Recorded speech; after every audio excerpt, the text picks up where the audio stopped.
موحدین عرب سے تعلقات۔ عرب میں اگرچہ ہر طرف شرک پھیل گیا تھا اور گھر گھر میں بت پرستی کا چرچا تھا،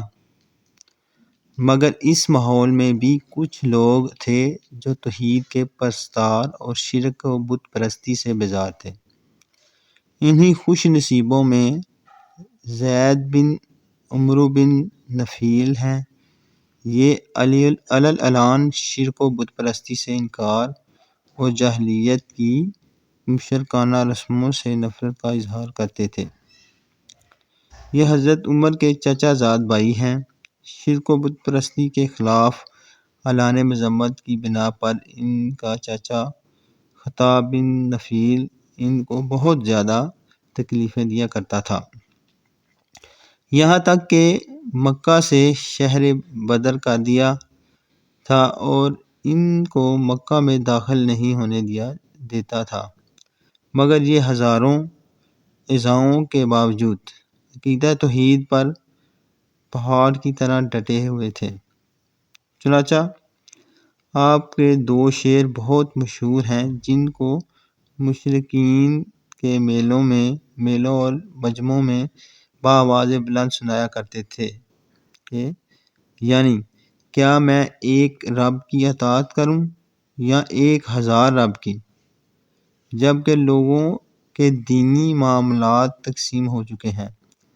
میں نے تو لات و عزیٰ کو چھوڑ دیا ہے اور ہر بصیرت والا ایسا ہی کرے گا۔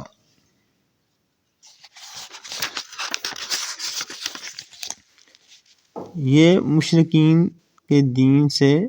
متنفر ہو کر دین برحق تلاش میں ملک شام چلے گئے تھے۔ وہاں ایک یہودی عالم سے ملے، پھر ایک نصرانی پادری سے ملاقات کی، اور جب آپ نے یہود و نصارہ دین کو قبول نہیں کیا تو ان دونوں نے دین حنیف کی طرف آپ کی رہنمائی کی، جو حضرت ابراہیم علیہ السلام کا دین تھا، اور ان دونوں نے یہ بھی بتایا کہ حضرت ابراہیم علیہ السلام نہ یہودی تھے نہ نصرانی، اور وہ ایک خدائے واحد کے سوا کسی کی عبادت نہیں کرتے تھے۔ یہ سن کر زید بن عمرو بن نفیل ملک شام سے مکہ آ گئے اور ہاتھ اٹھا اٹھا کر مکہ میں بآواز بلند یہ کرتے تھے کہ اے لوگو، گواہ رہو کہ میں حضرت ابراہیم علیہ السلام کے دین پر ہوں۔ اعلان نبوت سے پہلے حضور صلی اللہ علیہ وآلہ وسلم کے ساتھ زید بن عمرو بن نفیل کو بڑا خاص تعلق تھا اور کبھی کبھی ملاقاتیں بھی ہوتی رہتی تھیں۔ چنانچہ حضرت عبداللہ بن عمرو رضی اللہ عنہ راوی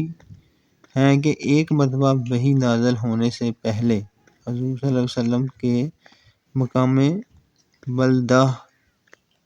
کی ترائی میں زید بن عمرو بن نفیل سے ملاقات ہوئی تو انہوں نے حضور صلی اللہ علیہ وآلہ وسلم کے سامنے دسترخوان پر کھانا پیش کیا۔ جب حضور صلی اللہ علیہ وآلہ وسلم نے کھانے سے انکار کر دیا تو زید بن عمرو بن نفیل کہنے لگے کہ میں بتوں کے نام پر ذبح کیے ہوئے جانوروں کا گوشت نہیں کھاتا، میں صرف وہی ذبح کھاتا ہوں جو اللہ تعالیٰ کے نام پر ذبح کیا گیا ہو۔ پھر قریش کے ذبیحوں کی برائی بیان کرنے لگے اور قریش کو مخاطب کر کے کہنے لگے کہ بکری کو اللہ تعالیٰ نے پیدا فرمایا اور اللہ تعالیٰ نے اس کے لیے آسمان سے پانی